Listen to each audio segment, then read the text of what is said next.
Bueno, hoy una charla con Emilio Escoto, que en el día de ayer no pudimos, así que bueno, hoy largamos con Emilio Escoto. Grandes por acompañarnos, El Tioca, Exploradores del Sur, BM de Salta, Guillermo Pedalino de Carlos Casares, Fede, Alberto Emilio Materán, wow, Guillermo Ledesma, gran periodista, Martín, Betacón, bueno, Martín, Daniel, Broche por el Mundo, Alberto, bueno, y ahí entró Emilio y ya vamos en busca de don Emilio. Recemos para que hoy Emilio esté bien y tenga buen wifi. Ahí vamos. Tocamos acá, venimos acá y a ver si aparece Emilio Escoto. Hola, don Emilio, ¿cómo le va? ¿Qué tal? ¿Cómo les va? ¿Cómo te va? Hola, Jorge, Perfecto. oyentes, a todos. Espero que hoy resulte.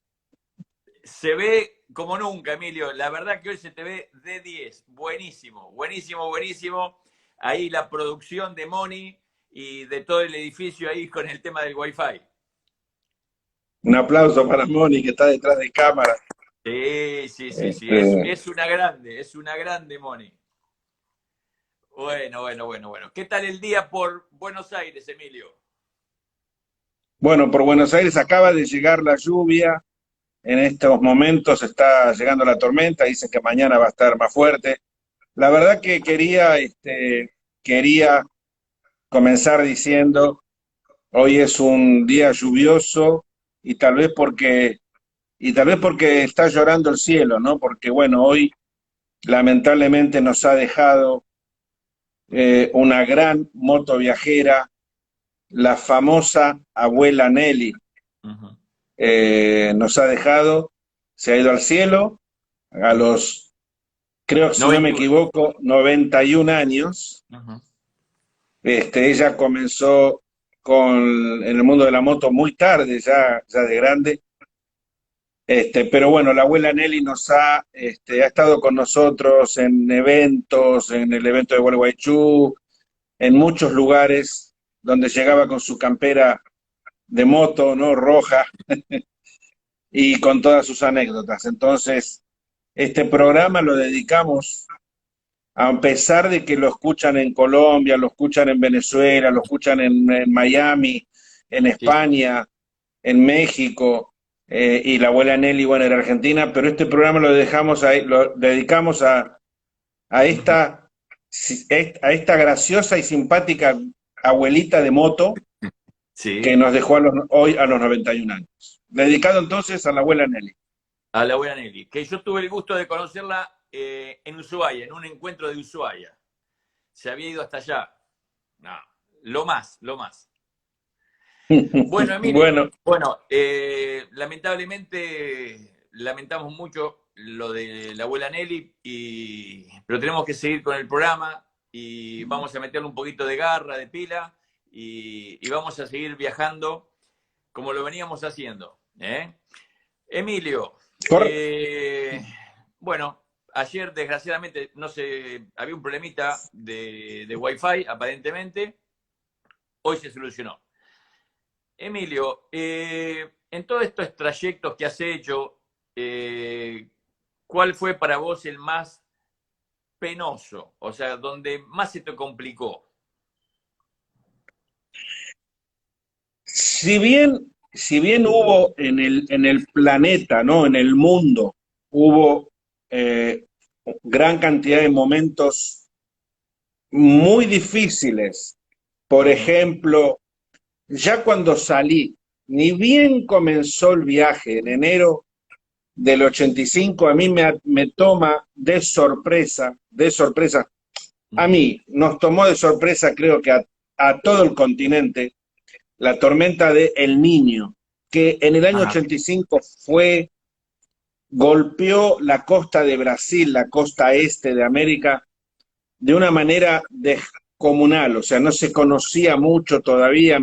La palabra El Niño Ujú. hoy en día tan famosa de esa tormenta, en ese entonces no era conocida, me golpeó ni bien comencé el viaje y me golpeó muy duro, o sea, ver pasar cuerpos flotando, animales, gente, personas, casas destruidas, vivir abajo de semejante lluvia permanente.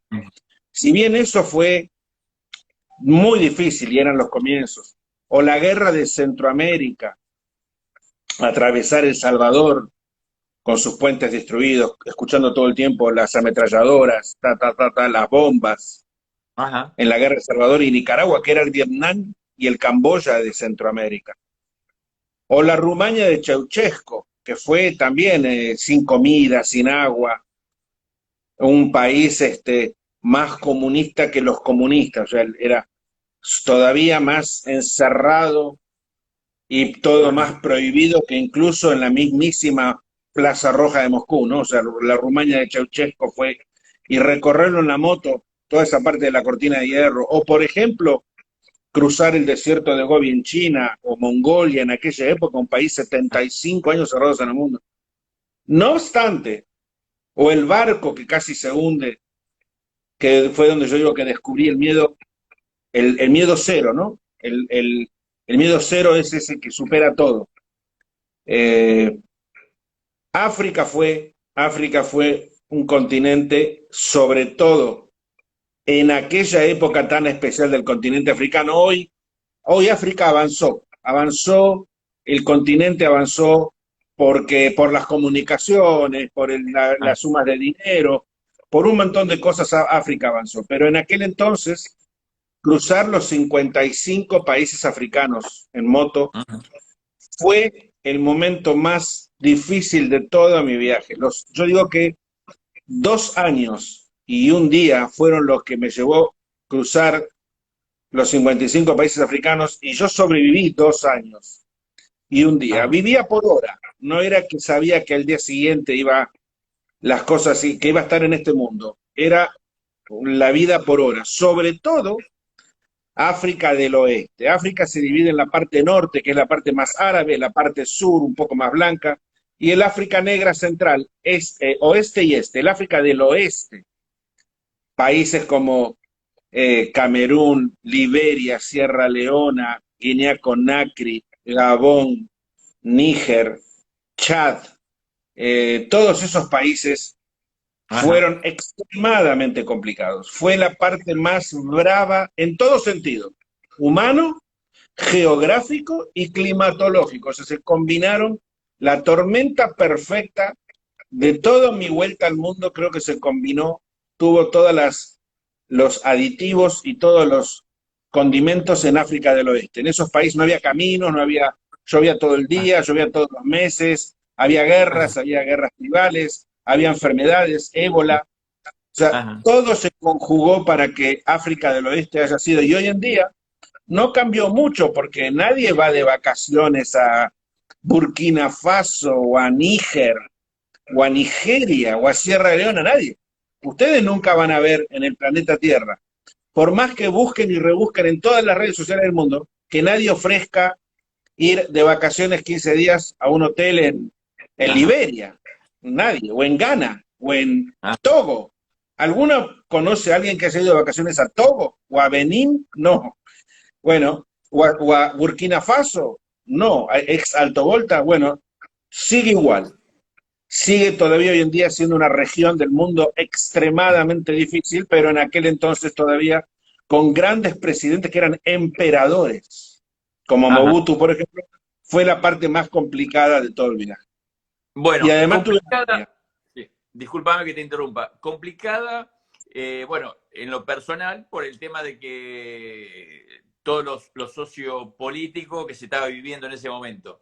Y la moto, ¿cómo se iba manejando en ese momento por caminos relativamente feos? O sea, ¿te caíste, te ayudaron a levantarla? Contanos alguna de esas historias. Bueno, sí, relativamente es una palabra, borrala, relativamente no había caminos, no había conexiones. O sea, la moto. Y bueno, la moto obviamente era, yo ya lo expliqué, tenía la gran contra de su peso y su tamaño, y por otro lado tenía el gran beneficio de su peso y su tamaño. porque, por ejemplo, si bien era extremadamente complejo andar con la moto, yo siempre digo que me la pasé más empujando y tirando que andando, porque la Goldwing, con ese peso que tenía y con ruedas lisas, obviamente siempre se la pasaba hundida, ya sea en el barro, ya sea en la arena, se la pasaba más tiempo hundida que andando. Entonces, ¿cómo hacía cuando me enterraba, por ejemplo?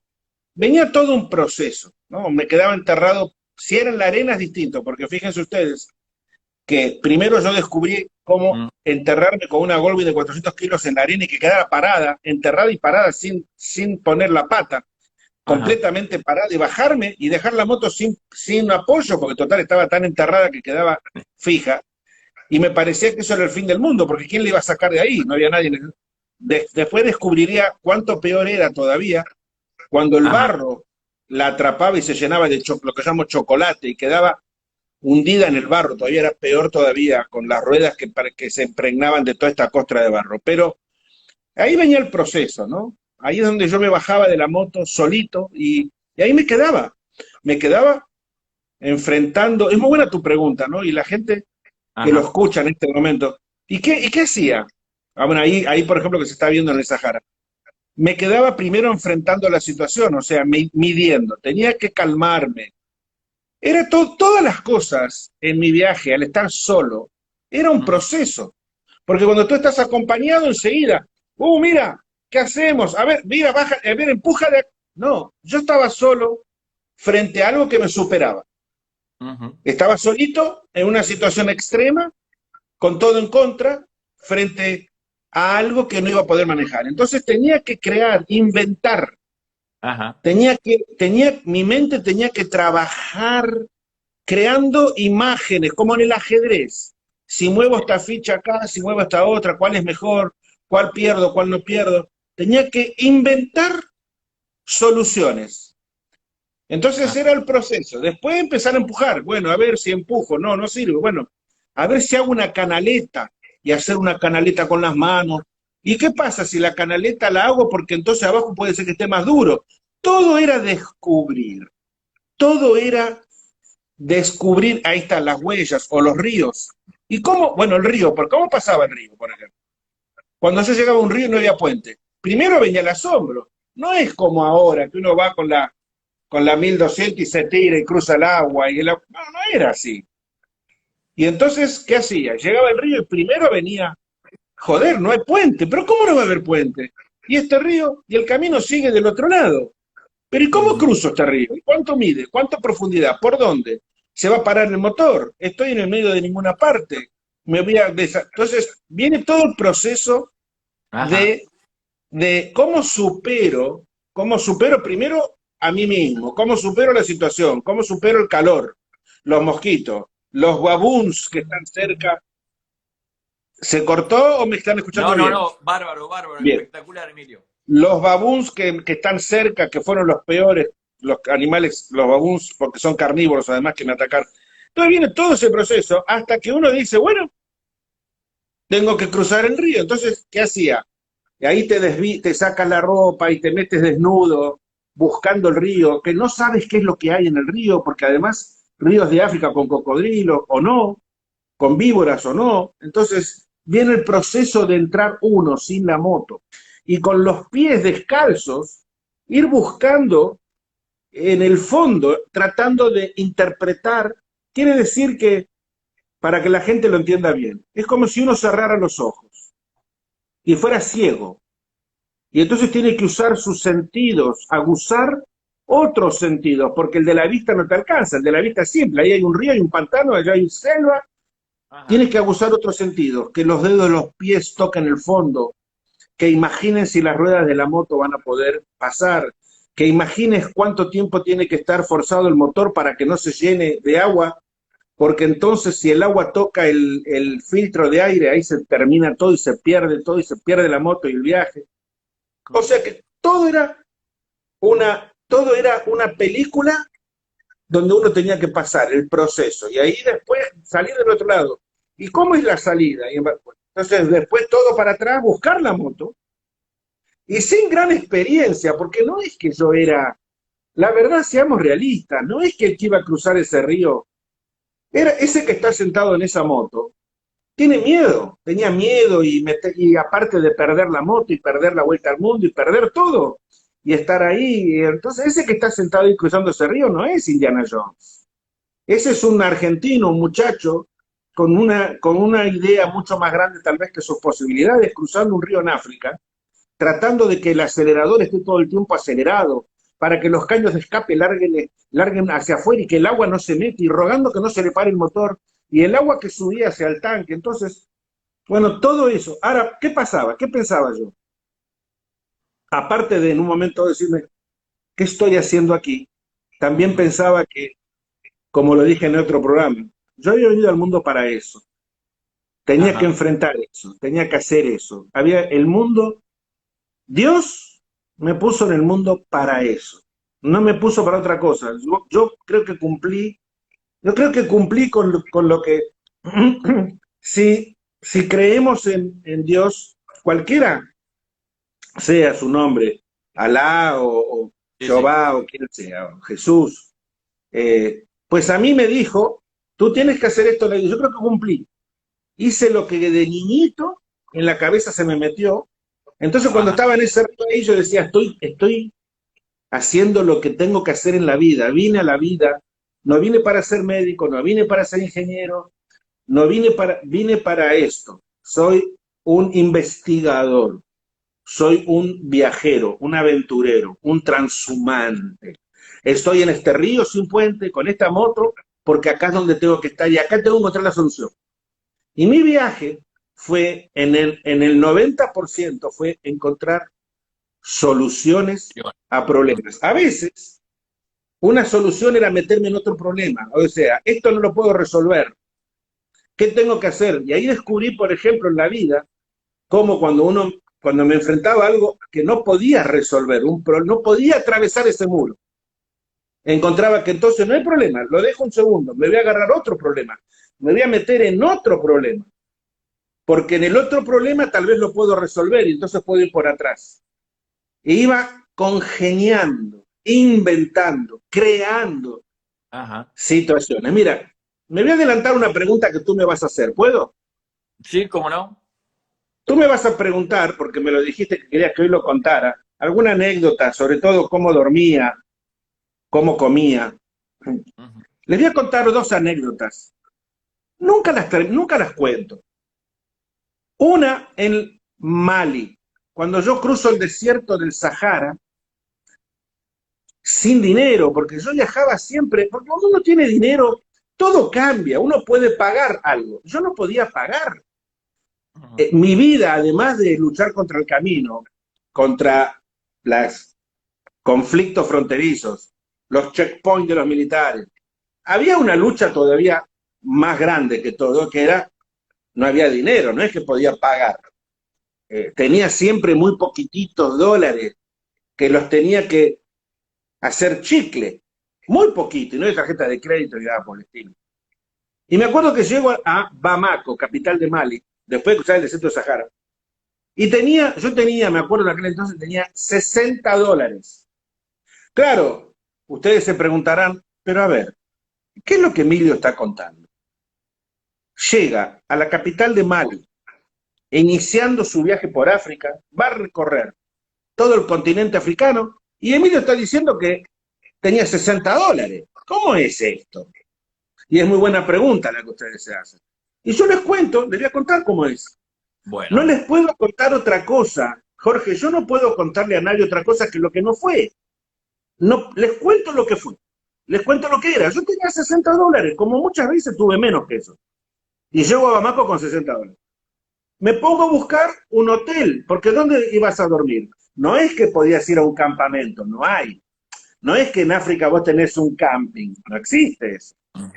Y si pones la carpa en algún lugarcito, mañana no está ni la carpa ni tus huesos. No es así. No es ir a un camping en Miami. No es así. Entonces buscas que un hotelito, un cuarto donde a la noche, cuando todo oscurece y la ciudad se cierra y vienen en la oscuridad los problemas mayores todavía, uno puede estar encerrado en un cuartito. Ujú. No había. Buscaba y buscaba y buscaba un cuarto. Al final encuentro el hotel más barato de la capital, Bamako. El hotel más barato que se puedan imaginar. Que me habían dicho aparte. Ese es el más barato.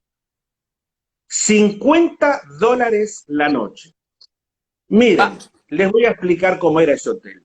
El hotel era tan sucio, tan denigrante, tan deprimente, donde incluso en las paredes había caca pegada en las paredes. El colchón sin sábanas, era un colchón mojado de transpiración.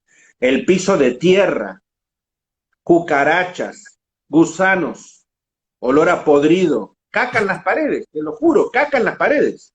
Ustedes miran, ah, pero sí, sí, pues hombre, era eso.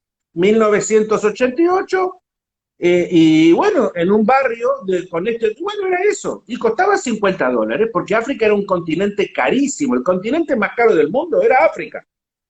No crean que, pero África era muy barato. Todo era carísimo en África, todo era a precio oro. Pago la primera noche, porque era el más barato. ¿Y dónde iba a dormir? ¿En la calle? Que para que me robaran lo poco que tenía, pagué $50. Al día ah, siguiente no me pude quedar ahí y aparte no tenía 50. Y le dije al dueño del hotel, pero mire, no me deja dormir en un banco acá afuera en el patio. No, no, si no me paga los $50.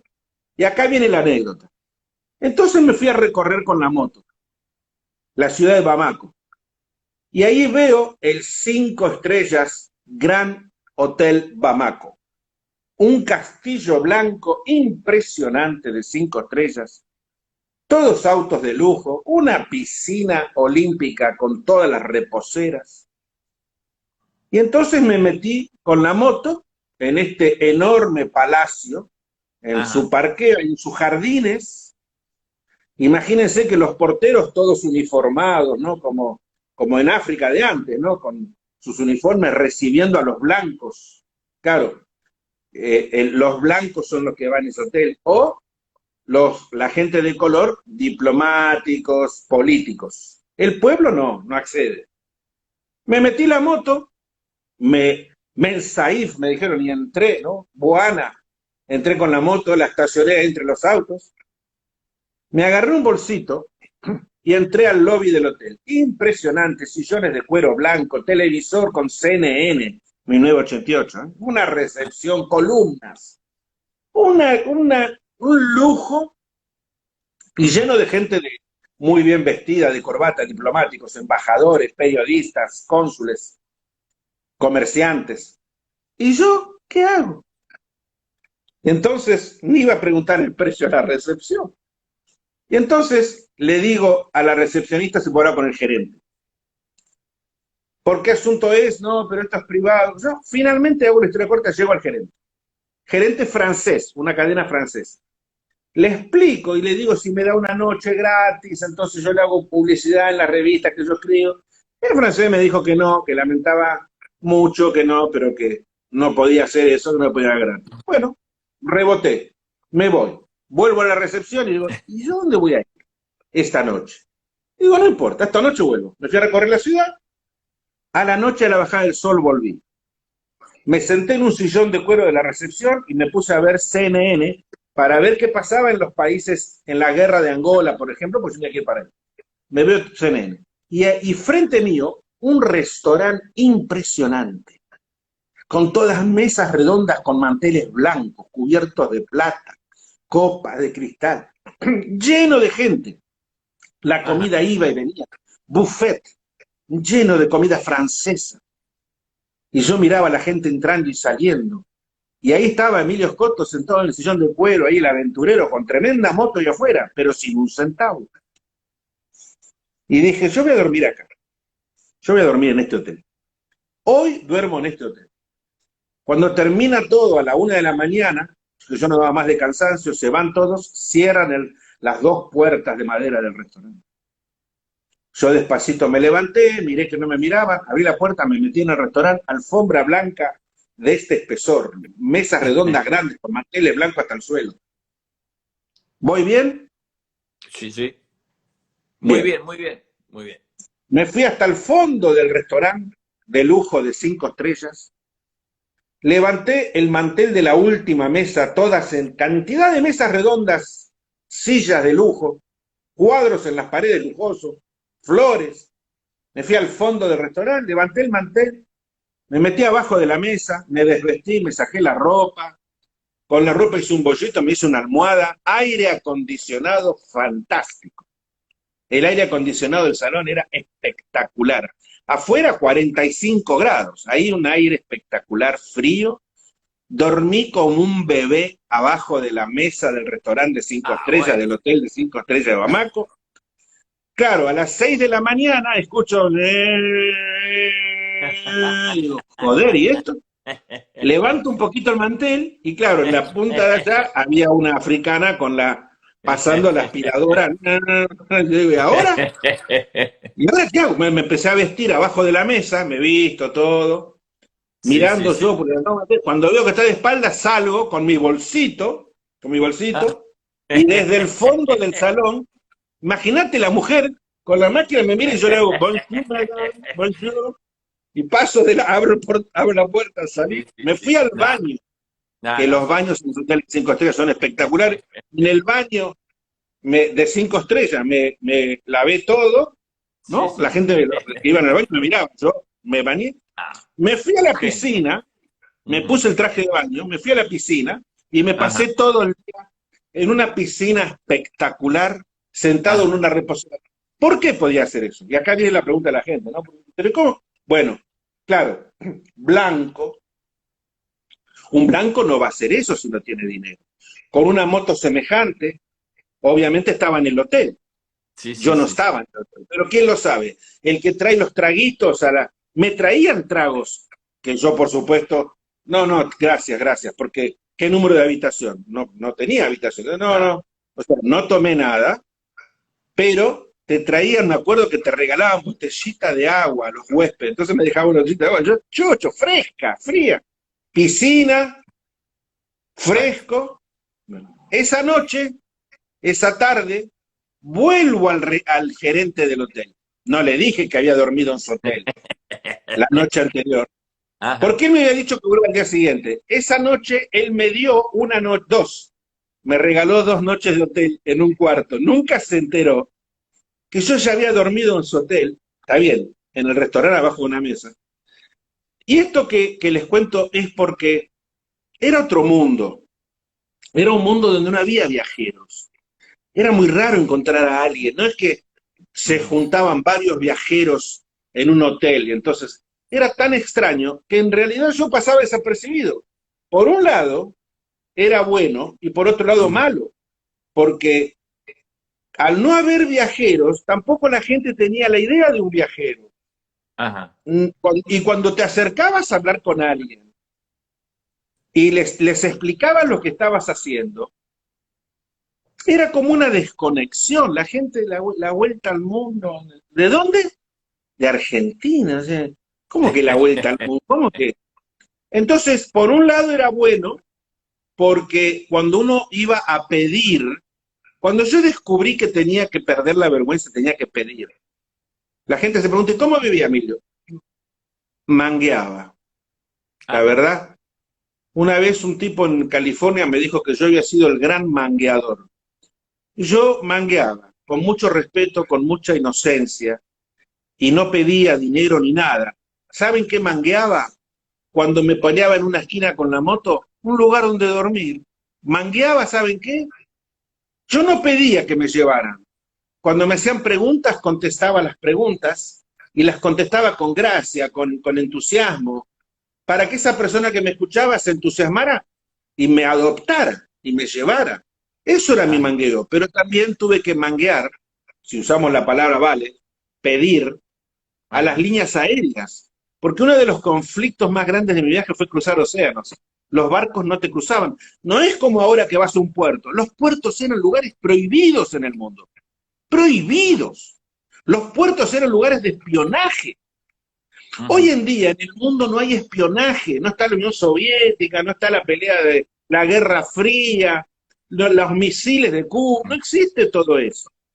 Hoy en día los puertos, los barcos de pasajeros.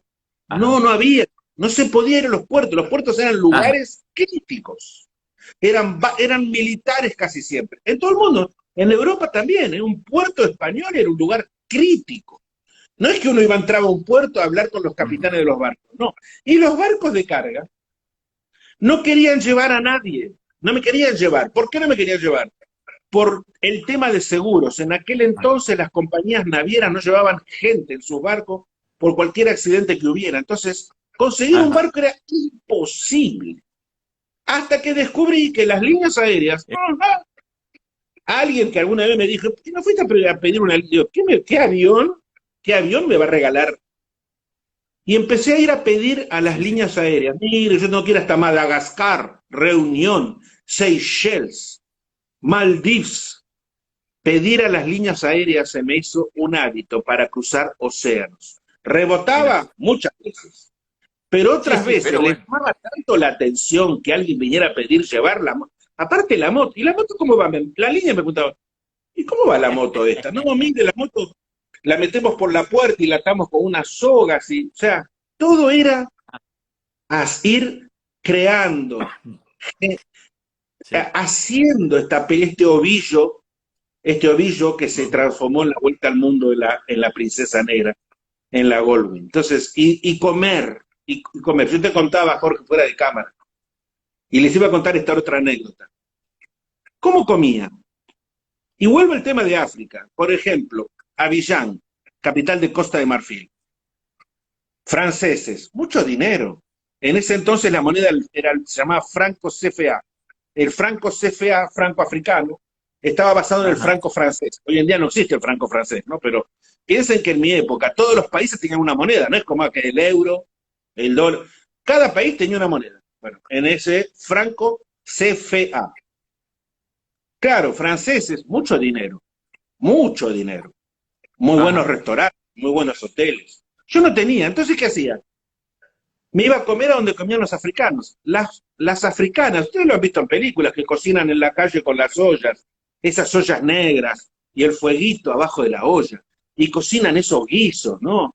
Algunas comidas, te diría que ricas, extrañas, picantes, muy fuertes, muy picantes, por toda la influencia que tiene África con la India, ¿no?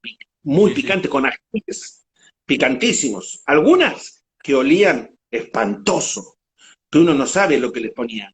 Con ratas que caminaban, tú las veías. Es más, le daban de comer a las ratas, le tiraban comida ahí a las ratas para que limpien. Las ratas comen y limpian el lugar en todo caso. O sea, entonces yo iba abriendo, a ver, abra la olla y en otro idioma, además, en Wolof o en, Mm. o en, o en Mambete o en Mambale. O sea, Disculpame que te interrumpa. La pregunta que me hace acá un amigo, Miguel, es ¿cómo te lo arreglabas con el tema de los idiomas en ese momento? ¿Vos sabías español, argentino, porteño y qué otro idioma más sabías? bueno, yo ahí fue donde comencé a imparar el francés, a aprender el Ah, francés africano. De hecho, cuando después, años después después de mi vuelta al mundo, viví en París, me decían, tú tienes un acento africano, claro, porque yo aprendí a hablar francés en África, entonces tenía el acento de los africans, de los negros de África.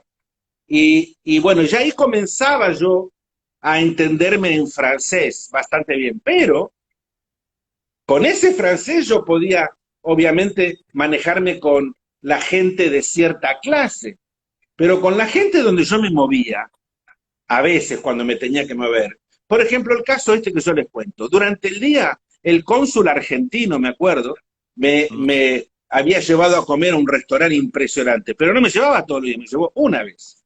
Al día siguiente yo pasaba de haber comido con el cónsul argentino en un restaurante de un hotel Sheraton de 5 estrellas frente al lago de Avillán, donde iba a comer el presidente Ufet Boumí, el que le decían el viejo. Al sí. otro día yo pasaba a comer solito en la calle con las negras que cocinaban ahí, las mamás, como le dicen, ¿no? Mamá Black, cocinando, abriendo las ollas, oliendo a ver qué comida mi nariz, y, y, y dormía, y dormía igual. Y con la Ajá. lengua que hacía, les hablaba en francés, pero a ellas no, porque hablaban en Wolof. Y entonces, ¿qué hacía yo? Aprendía palabras en Wolof, aprendía palabras en Swahili. Y la Mm, verdad tengo que reconocer que me era fácil, o sea, vuelvo a lo mismo, el estar solo te obliga a enfrentarte a todas las cosas de la vida. El estar solo no tienes en qué apoyarte. O Ah, hablas o hablas, o comes, o piensas o piensas. Nadie te va a... Eres tú ajá. y quien tienes adelante. Entonces, y a las señoras que cocinaban ahí con todos sus trajes de color, claro, me escuchaban una palabra en Wolof, ¿no? O en Swahili, ¿no? Jambo, Wana, Abari, Misui Sana, Cuajere. Y entonces la gente le encantaba eso. Ajá. Y hasta me regalaban, claro, porque aparte qué raro, imagínense, un blanco acá que venga a comer de esta olla, en la calle, Qué con las increíble, qué ratas, ¿no? increíble. Claro, no, nada en mi viaje, nada encajaba. ¿Cómo puede ser que este tipo tiene una moto que parece un Rolls Royce y este tipo Ujú. come en las ollas que ni siquiera las lavamos en toda la semana, en aceites que Ajá. parecen aceites de locomotora de ferrocarril, Sí, cosas sí. fritas, muchas, y yo comía esas cosas fritas, y cuando mirabas el aceite era alquitrán, Sí, sí, sí, y sí. gustaba más. O sea, las enfermedades sí, bueno, tuve malaria, pero no por comidas, tuve malaria por el mosquito anófeles, pero Ajá. esas lenguas que iba aprendiendo y un poquito de ruso y un poquito de árabe, Ana te llevo el jaulajal en Pitarraya Naría, Ana la Iba te quema la... zafando. Claro, con el poquito de árabe, Batashi Baba y Cuidé, Osita, Osite Maizú, en japonés, o sea, Ah, yo iba aprendiendo de a poquito. a comunicarme, Ajá. aunque sea mal, en todas las lenguas que podía meterme en el cuerpo. El tema Ajá. era, mi cuerpo tenía que dejar entrar idiomas, lenguas, dialectos, lo que sea, Sí, aunque hable como para poder Tarzán, vivir. Ajá. Emilio, para discúlpame, comunicar. sí, discúlpame que te interrumpa. Miguel, Gustavo, Raúl de La Plata preguntan el tema del combustible. ¿Qué pasaba con el combustible? ¿Cómo hacías con el combustible? Bien, ahora Una vaca quedaba les voy a, nafta. les voy a decir algo que les va a asombrar muchísimo. Y es un mensaje aparte. Bueno. Si bien yo en la moto llevaba dos tanques planos Ujú, en los costados de los baúles de los costados. En Italia, antes de cruzar el desierto del Sahara, ujú. había conseguido unos tanques de gasolina chatos Ajá. que los había enganchado como extensión de los baúles traseros. Antiscopio. Eran tanques italianos que adentro tenían todo un enrejado metálico porque yo sabía que me iba a África y había guerras y si le pegaban un tiro a un tanque volaba por el aire. Estos se llaman antiscopio, antiexplosión, porque tienen Ajá. una malla metálica dentro y si una bala le entra no explota. Y ahí llevaba gasolina extra. Además llevaba un tanque de 10 litros de agua enroscado con una toalla mojada con soga para tener agua más o menos. El agua igual duraba poco porque por el calor al día siguiente se pudría, pero, y ahí viene el mensaje, la verdad, gasolina había en todas partes. Señores, señoras, y por qué no niños. En el medio de las selvas del Congo, donde solo había hipopótamo, elefante y monos, había una Shell. Mirá. Gasolina en el mundo hay en todas partes. A tal punto que hoy en día, si uno va a recorrer el mundo, lo más probable es que se ponga tanques de gasolina en el auto o en la moto o en el camión. Terminan siendo de adorno, porque la cruda verdad es que hoy más que nunca, pero ya incluso en mi época, hace 30 años, había una gasolinera en cualquier esquina de selva, en el medio de una guerra. Caían las bombas y había una gasolinera. Pero, ¿qué problema es el que uno se va a encontrar si no es el de la gasolina? Si el tanque de gasolina extra en realidad sobra Ujú. agua, no hay agua. El gran problema que yo tuve recorriendo el mundo fue el agua, a tal punto que tuve que acostumbrarme a no beber. Hoy en día muchas veces me olvido y mi mujer me dice, tenés que tomar líquido, porque tuve que acostumbrarme a pasar grandes temporadas o todo el día sin tomar líquido. El agua Ajá. es el gran conflicto. Agua no hay. Y en muchos lugares que uno llega se va a Ajá. encontrar muerto de sed y no hay agua. Gasolina, toda la que quieras, pero Emilio, agua no. pero la gente pregunta cómo pagabas el combustible. ¿Te lo regalaba alguien? ¿Así? Buena pregunta. Obviamente estamos hablando de, si calculamos que mi viaje duró 10 años Ajá. y lo ponemos en días, deben ser como, no sé, como 4.500 días, no sé, más o menos. Imagínense cuántos tanques de gasolina, fíjense, 42.500 litros de nafta, de Ajá. gasolina, que fue lo que usé en mi viaje, 42.500 litros. Contestar cómo lo pagaba sería, porque un tanque lo pagaba con mi dinero, el otro tanque ya lo tenía y me lo regalaban. El Ah, otro claro. tanque, o sea, cómo llenaba el tanque era una cosa que todos los días era también, era nuevamente, era otro descubrimiento. Ir a una gasolinera y, por ejemplo, decir, me pone 3 litros y el tipo preguntarme, ¿usted dónde va de acá? No, voy hasta, pero tiene como 200 kilómetros. Sí, bueno, ¿y por qué 3 litros? Y porque, No tengo ¿qué? plata. ¿No tiene dinero? Y no, no, hombre. Y entonces te llenaba el tanque, el de la gasolinera te llenaba el tanque. Ah, qué bueno. O te lo regalaba una iglesia que Ajá. habías dormido y al día siguiente las mismas monjas, las monjitas francesas en Camerún, que me regalan el tanque de gasolina. Yo siempre decía, yo no necesito un tanque de gasolina, no necesito dinero, lo único que necesito es mis rollos de fotografía que no podía comprar, Ajá. que creo que conté, los rollos de fotografía, yo sacaba muchas fotos, y ahora hay que revelarlos porque eran diapositivas, no tenía dinero para revelar, era carísimo revelar rollos de diapositiva, y había que comprar los marquitos, y los plásticos para poner los marquitos, y hay que manguearlos.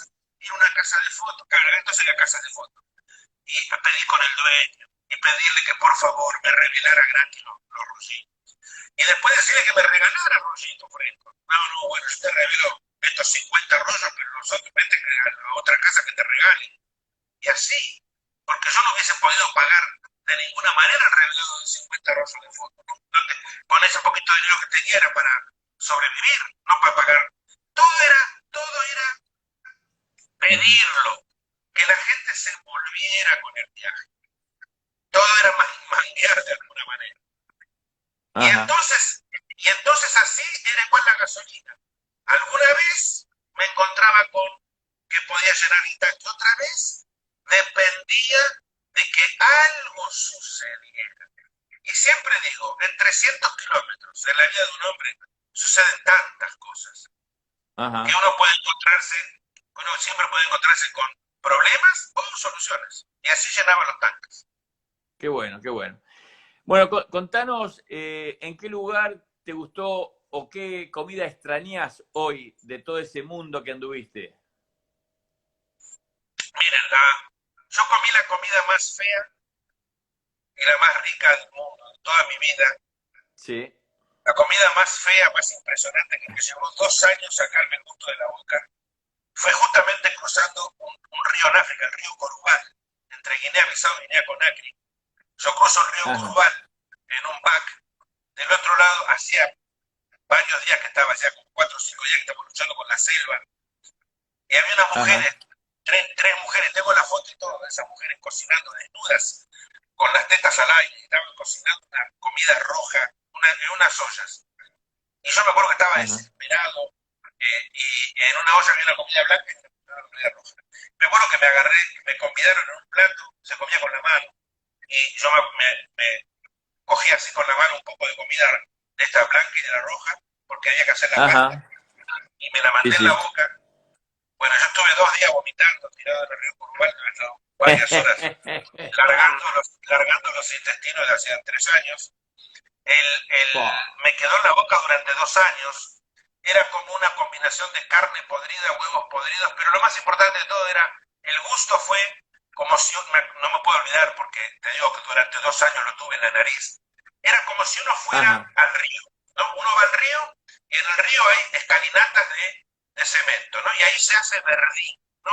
Ese verdín que Sí, uno sí, sí. pisa y patina, ese verdín verde, y uno patina y se cae y se rompe. Sí, sí, Bueno, sí, sí. como si hubiese raspado ese verdín, moho, ¿no? El moho. Sí, sí, sí. Y Ah, ese moho, esa pelota de moho la hubiese hervido.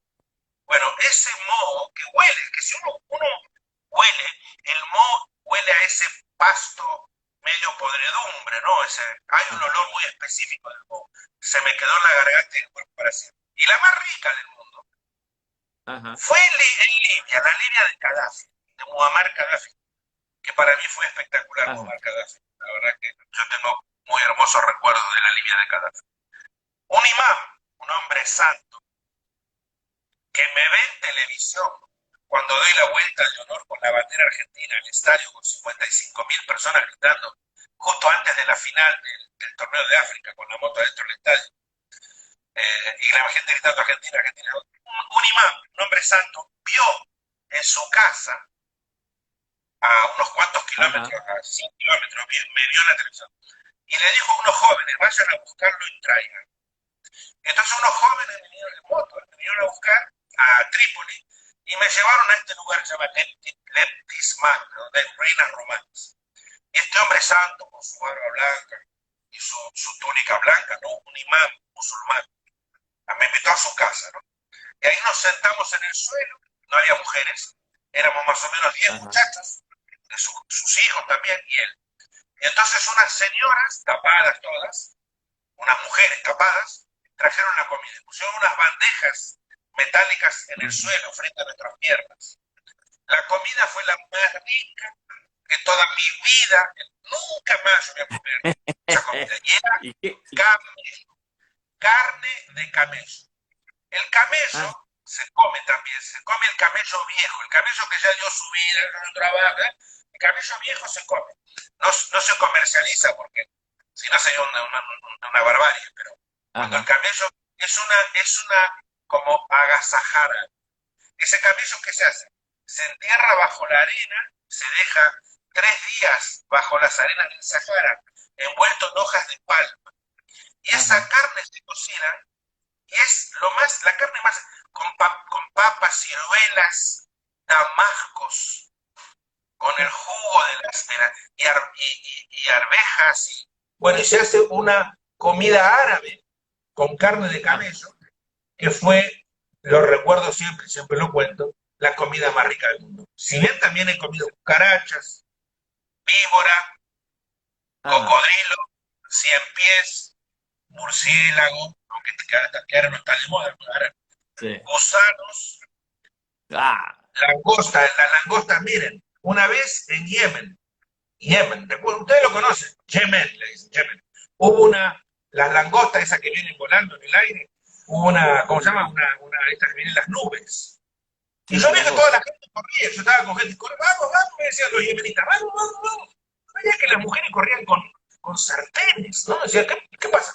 Y corríamos todos hacia el campo, y las nubes caen, y entonces, con las sartenes, le pegan y las meten ahí, las fríen. Ahí mismo las fríen. Y Ah, comían, y era riquísima, las langostas fritas, con un poquito de sal. Era como comer papa frita, con el juguito y todo. nada, O, nada.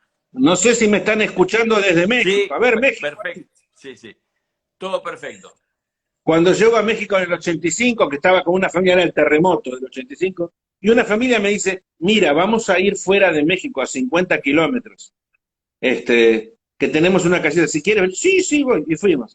Este lugar, este pueblito en México, a 50 kilómetros de México City, es un lugar famoso por la música y por los jumiles, jumiles. Sí, los mexicanos que me están escuchando, los jumiles. ¿Y qué son los jumiles? El jumil es una chinche, ¿vieron la chinche argentina? La chinche verde, ese animal, ese Sí, insecto triangular que uno lo pisa y huele tremendo. sí, Bueno, horrible. el jumil es una chinche, pero negra, en vez de verde, de color negro, que no huele cuando uno lo pisa. Pero es igual que la chinche que en Argentina llamamos chinche verde, que huele mal. Entonces, la señora estaba sentada ahí con una Ajá, palangana, llena de estos animalitos negros caminando.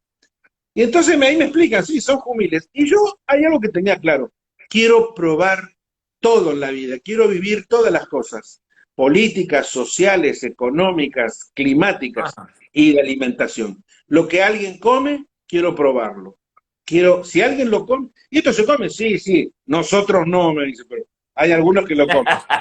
sí. Y entonces le digo a la señora me dice, ¿quiere, quiere? Bueno, le digo, me acuerdo que me lo regaló.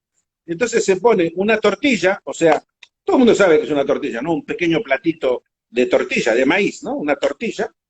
Entonces, con una tacita, toma todos esta, con una taza la mete en la palangana y mete toda una montaña de estos animalitos que, y enseguida la cierra, como una empanada, pero en vez de ser una empanada triangular, como un Sí, taco sí. mexicano, ¿no? Como un tubito, un burrito, un tubo, ¿no? Lo cierra y claro, me lo da.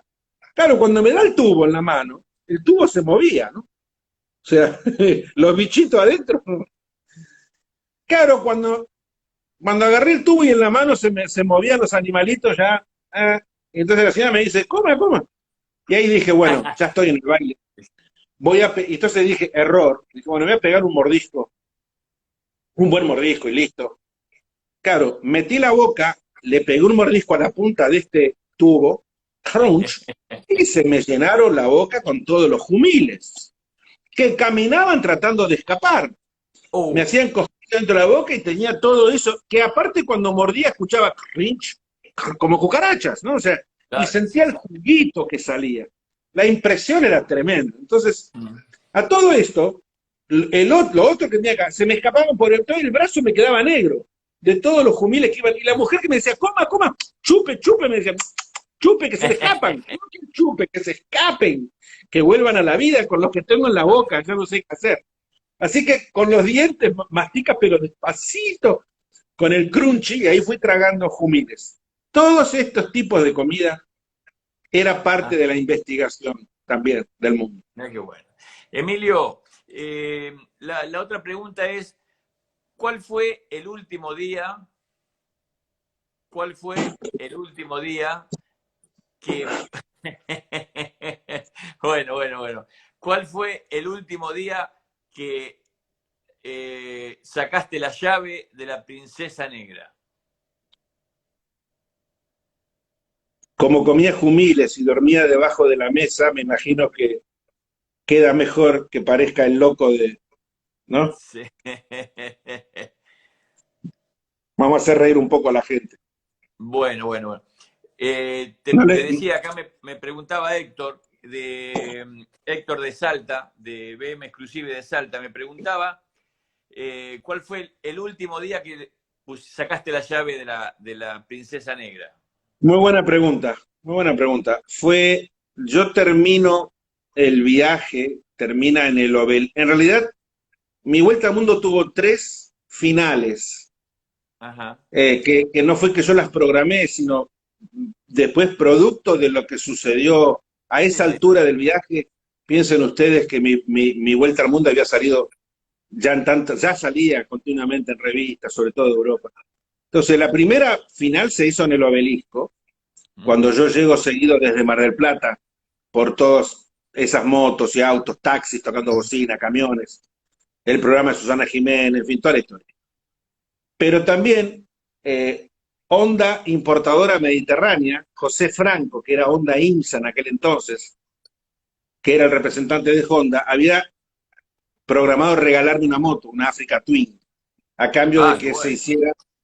que se hiciera la final en Córdoba. Entonces, yo parto con la Princesa Negra. Yo podía estar solamente un mes en Argentina, porque tenía otros compromisos para la tercera llegada, que se iba a hacer la final en España.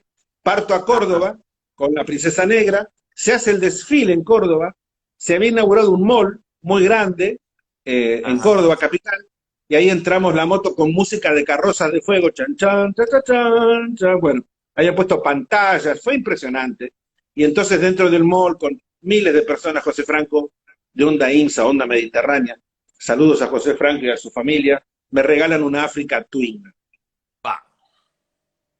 Y, pero yo no podía todavía darle calma a la princesa negra porque tenía un compromiso. Y el compromiso era que el desfile final, si bien había comenzado en Buenos Aires, el desfile final se hacía en la Avenida Castellana, en Madrid, España. Entonces, Iberia me lleva a los 30 días, que es lo máximo que estoy en Argentina después de 10 años, estoy 30 días, que a mi familia casi ni los vi, a mi madre creo que la vi un solo día. Iberia me lleva a mí, a Mónica, con la moto a España, y en la Avenida Castellana se hace el desfile final de la Vuelta al Mundo. De ahí, la moto se lleva a Barcelona, y en Barcelona, Jordi Pujol, que era presidente de la Generalitat de Cataluña en aquel entonces, Jordi Pujol, viene al stand de Honda España, donde metimos la Princesa Negra, entra al stand, vienen las cámaras de televisión, TV3, y todo, se arranca la Princesa Negra, se acelera, ¡um, um, um, um! Y ahí Jordi Pujol gira la llave de contacto y apaga el motor para siempre. O sea, Jordi Pujol fue el que cerró el contacto, la última vuelta de la moto la cerró en el Salón de la Moto, en el Salón de la Moto, que es muy importante todos los años, el Salón de la Moto de Barcelona, de la moto y del automóvil, ¿no? O sea, que es combinado. Se cerró en frente a las cámaras de televisión para siempre. En 1900, o sea, eso fue en mayo de 1900, mayo o junio de 1995. Y ahí, ¡ah! ¿La extrañas? Esa foto que están viendo es la llegada al obelisco. La moto está a 45 minutos de Las Vegas, en Arizona, perdón, en Nevada, en un casino, hotel que se llama Riverside, que es el más alto, frente al río Colorado. Así que la moto tiene todo un ventanal de vidrio mirando el río Colorado, está sobre una plataforma girando, hay 300 fotos en la pared, hay un maniquí que me representa vestido con el casco y todo, y la moto está admirada, van las cámaras de televisión, van 1000 personas por día a ese museo. Qué Entran bueno. de 1000 a 1200 personas diarias, todos los días, a admirar la Princesa Negra. Bueno, hay otros autos, ya lo conté, creo, está el auto de John Wayne, el de Regreso al Futuro, hay una moto de los tres chiflados, cuando andaban los tres juntos arriba de una moto, el de Regreso al Futuro, el de ¿Y Busco mi volviste destino. Hay muchos de, autos famosos de actores antiguos, y la moto, y la Princesa Negra es la reina en el tercer piso del Riverside Hotel en Laughlin, Nevada, frente al río Colorado, camino al Gran Cañón, camino a Las Vegas. Sí, Ahí está sí. la Princesa Negra admirada en Ajá. un retiro Y, espiritual ajá. que está en venta, además. Bueno, no Mira, sé si bueno, saben. la última pregunta, porque nos faltan 2 minutos, Emilio. Ya me avisaron. 2 minutos, la última pregunta. ¿Volviste a ver la Princesa Negra? Todos los años que yo tengo un tour de Ruta 66 donde llevo gente que están Claro. escuchando mucho, todos los años vamos, los hago entrar, Ajá. saco porque está protegida, con los permisos del hotel, los hago entrar a la gente que llevo y todos nos sacamos fotos con le paro el contacto para que nos gire y nos Ajá. sacamos fotos con la Princesa Negra. Hay mucha gente que ha viajado conmigo que tiene fotos hay actores que tienen fotos con la Princesa Negra, Mario Invitamos, Vargas Llosa, invitamos a toda esa gente que la suba las fotos, que suba que esas es fotos en la Princesa Negra. Vamos, vamos con la princesa. Bueno, Emilio, esto se termina. Te doy el minuto para que te despida de todos nuestros amigos que estuvieron ahí expectantes, con 1000 preguntas, 1000 respuestas de parte tuya, espectacular. Y le decimos que la semana que viene, el día martes, vamos a hacer el broche de oro de don Emilio Escoto y la Princesa Negra. perfecto. Los saludo, me despido. Nuevamente, programa dedicado a la abuela Nelly en memoria de ella. Gracias a todos ustedes por escucharme. Besos, hasta la semana que viene con más historias. Los esperamos, bueno, el viernes 19:30 con Germán Gunter, un tucumano que iba atrás de Emilio y su sueño era alcanzar a Emilio.